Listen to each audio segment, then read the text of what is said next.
देखो, जय मसीह की। मैं आशा करती हूँ आप सभी बहुत ही अच्छे होंगे, खुश होंगे और प्रभु में आनंदित होंगे। तो देखिए, आज के वचन की ओर चलेंगे और हम पढ़ेंगे मत्ती उसका 18 अध्याय और उसका हम 15वीं आयत से पढ़ेंगे।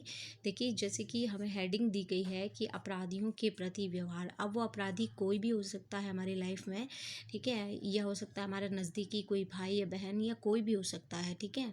उसके लिए परमेश्वर का वचन आज आपसे बातें करेगा और परमेश्वर हमें कुछ सिखाने जा रहा है। तो उन बातों को हम आज सीखेंगे। देखिए, प्रभु हमसे क्या कहता है। प्रभु कहते हैं 15वीं आयत में, इसमें कहते हैं कि यदि तेरा भाई तेरे विरुद्ध अपराध करे तो जा और अकेले में बातचीत करके उसे समझा। हालेलुया। देखिए, परमेश्वर नहीं चाहते कि हम किसी के बारे में भी कुछ भी ऐसा उल्टा बोलें, ठीक है, या हम किसी की बेइज्जती करें। परमेश्वर चाहते हैं कि यदि हमारा कोई भी भाई या बहन या किसी ने भी, जिसने भी हमारा दिल दुखाया है, ठीक है, परमेश्वर चाहते हैं कि हम जाकर के क्या करें, उससे बातचीत करें और उसे उसके विषय पर समझाएं कि देखो भाई, आपने यहाँ पर गलती की और आपने यहाँ पर मेरा दिल दुखाया। आप जाकर के उनसे बातें करें और उनको बताएं, ठीक है।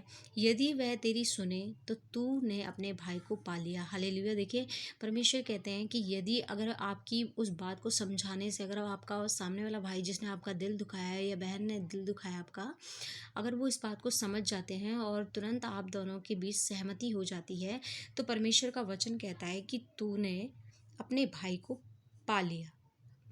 हालेलुया। फिर परमेश्वर का वचन कहता है कि यदि वह ना सुने तो एक या दो जन को अपने साथ और ले जा, है ना। परमेश्वर चाहते हैं कि किसी भी तरीके से क्या हो, बात संभाली जा सके। बल्कि परमेश्वर कभी भी नहीं चाहते कि हम अपने भाई बहनों का ठट्टा उड़ाएं, मजाक बनाएं। ऐसा परमेश्वर बिल्कुल भी नहीं चाहते हैं।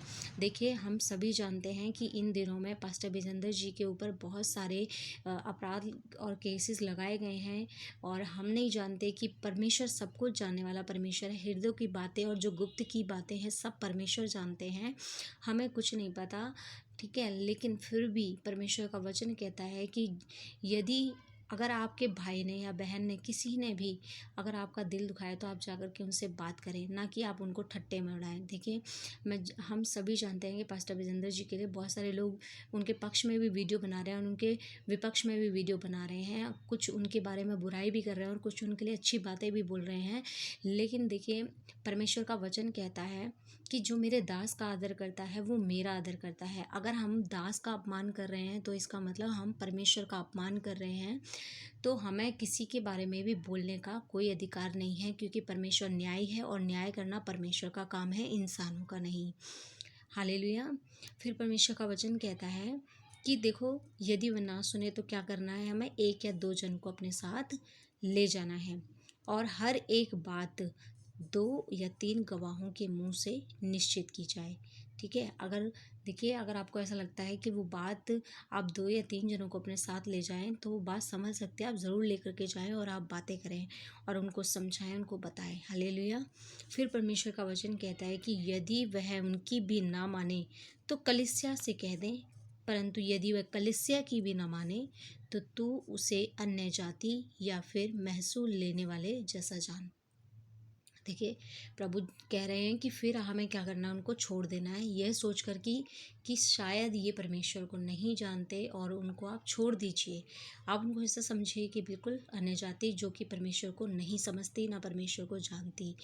हालेलुया। परमेश्वर कहते हैं कि भाई को पहले तो हमें समझाना है, अगर वो ना समझे फिर हमें अपने साथ अपने ले करके जाना है और भी भाई बहनों को उन्हें समझाने के लिए। अगर वो फिर भी ना माने तो आप उनको उनके हाल पर छोड़ दें, ठीक है। आप उनके पास्टर से बात कर सकते हैं, आप उनकी कलीसिया से बात कर सकते हैं, कलीसिया में जा कर के उन पास्टर से बात कर सकते हैं। लेकिन आप उनके बारे में कोई भी ठट्टा ना करें, ना कोई निंदा करें, ना मजाक उड़ाएं। परमेश्वर इस चीज़ के सख्त खिलाफ है।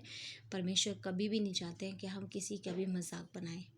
हालेलुया। क्योंकि हम सब परमेश्वर की देह हैं और हम सब से मिल कर के परमेश्वर की देह बनती है। और हम अच्छे से जानते हैं, अगर हमारी देह में किसी भी, अगर शरीर के किसी भी अंग में हमारे दर्द हो तो पूरी बॉडी चैन से नहीं रह पाती। इसीलिए परमेश्वर की देह में अगर किसी के ऊपर भी दोष लगाया